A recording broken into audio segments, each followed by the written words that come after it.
والله انا قبل ما بفكر في نفسي بفكر فيك انت الاول، مش مصدقه ان انت لغايه دلوقتي لسه بترميه في الزباله. النهارده هنعمله بطريقه جديده والاول مره تشوفيها، ولو قلت لك ان هو هيكون زي الجاهز يبقى انا بكذب عليكي. بس قبل ما ابدا بقى استحلفتك بالله تعملي لي لايك للفيديو ويلا بينا نشوف الطريقه.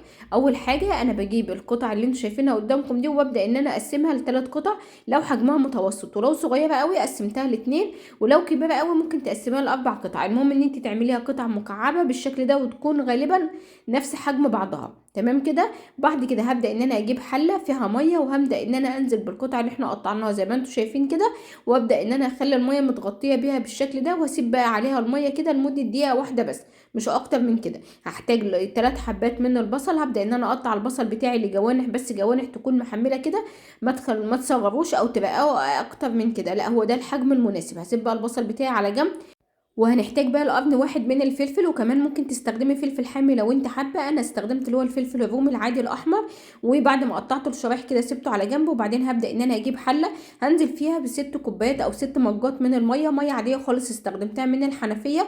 وطبعا يا جماعه كل مج معلقه كده مساح من الملح، ما تخليش المعلقه مليانه قوي، لا اخلي المعلقه مظبوطه كده.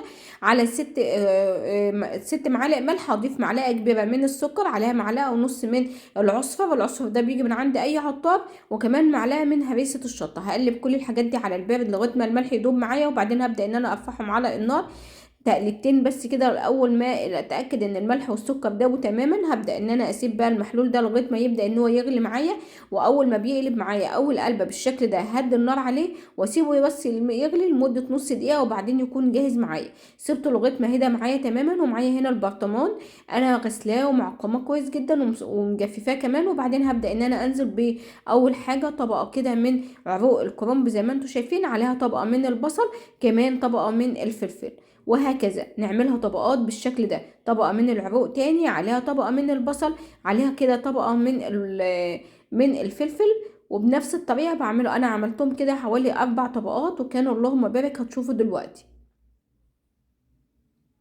وطبعا كمان ممكن تزودوا كمية البصل لو انتوا حابين، بس الصراحة الكمية ديت مناسبة جدا للبرطمان. يعني شايفين العروق اللي احنا كنا هنرميها في الزبالة عملت معانا برطمان اللهم بارك.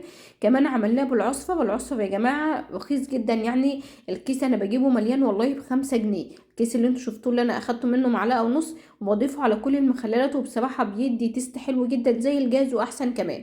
نزلت بالمحلول اللي احنا اصلا محضرينه عليه 3 ورقات من الورق اللوري. بعد كده بقى هبدأ ان انا اقفل عليه كويس جدا، وده جاهز معانا للاكل بعد ساعة واحدة بس. ايوه ساعة واحدة بس هيكون جاهز معاكم. اظن بقى بعد المنظر القمر الجميل اللي قدامكم ده انا عاوزة كل التعليقات تقول لي تسلم ايدك يا لولا، كمان تجربوا الطريقة واعتني